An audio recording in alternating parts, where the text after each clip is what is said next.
Donc moi je suis psychomotricienne, j'ai été formée à Marseille. J'ai mis en place avec d'autres collègues et le professeur Billinger tout ce qui est l'approche sensorimotrice et le bilan sensorimoteur en France et en Suisse depuis quelques années. Donc tout ce qui est le soubassement un peu des conduites des enfants. Donc quand on travaille avec André Billinger, d'abord c'est se dire qu'il n'y a pas une approche qui est dominante par rapport aux autres, mais c'est vraiment les regards croisés qui sont importants. Alors avec l'approche sensorimotrice pour s'occuper des enfants avec le syndrome de Rett, on fait très attention à tout ce qui est l'apport des flux sensoriels. Donc on voit bien qu'il y a des réactions spécifiques, par exemple des fois au toucher, des fois ce qu'il en est à la lumière, ce qu'il en est aussi des fois au bruit. Et on essaie de comprendre comment les désorganisations sur certains aspects sensorimoteurs peuvent s'organiser si on les rend actifs, si on leur fait comprendre la situation et surtout si on leur permet de coordonner les différents sens pour comprendre et agir sur le monde. Comment ça peut se coordonner? En ayant des bons appuis corporels. Alors les principales difficultés que l'on rencontre dans les filles avec le syndrome de Rett, c'est une difficulté à pouvoir utiliser les mains et la respiration et le regard. C'est un peu trois sens, le tactile, tout ce qui est respiration qui peuvent faire les vocalises et tout ce qui est l'organisation entre ce qu'on appelle les praxies, regarder l'œil et la main.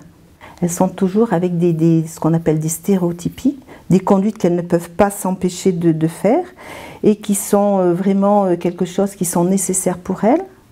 Et souvent, on se rend compte que c'est un peu aussi comme le regard, c'est-à-dire pour avoir un bon regard, il faut avoir un buste qui soit bien intégré. Donc en leur donnant des appuis arrière pour qu'elles regardent et des appuis avant pour qu'elles comprennent qu'elles peuvent rassembler leurs mains, on voit les conduites qui lâchent au niveau de ces mouvements stéréotypés, comme on dit, et les mains peuvent être utilisées. Alors souvent, on appelle ça des prothèses de rassemblement. On leur donne extérieurement des appuis pour qu'elles puissent faire. Et ce sont vraiment des moments qui sont très importants pour elles parce que ça leur permet de réguler la respiration, d'engager le regard, d'utiliser les mains et de pouvoir répondre aux sollicitations. Et une fois qu'on a ça en tête et qu'on sait bien sur quoi on travaille et ce qu'il en est, on se raconte souvent, on nous dit oui mais des fois elle fait pas, des fois elle nous regarde, des fois elle ne nous regarde pas. C'est suivant les conditions de l'installation sur lesquelles on est. Si on a ça en tête, on peut avoir des conduites qui sont beaucoup plus dirigées, beaucoup plus évoluées. Et puis elles peuvent souffler, vraiment comme on dit, et puis lâcher la respiration. Et si on lâche la respiration, on peut faire des vocalises, on peut être plus expressive, on a des choses qui peuvent mieux se réguler, et puis avoir le corps un peu rassemblé, au lieu de se rassembler par des mouvements qui sont incessants.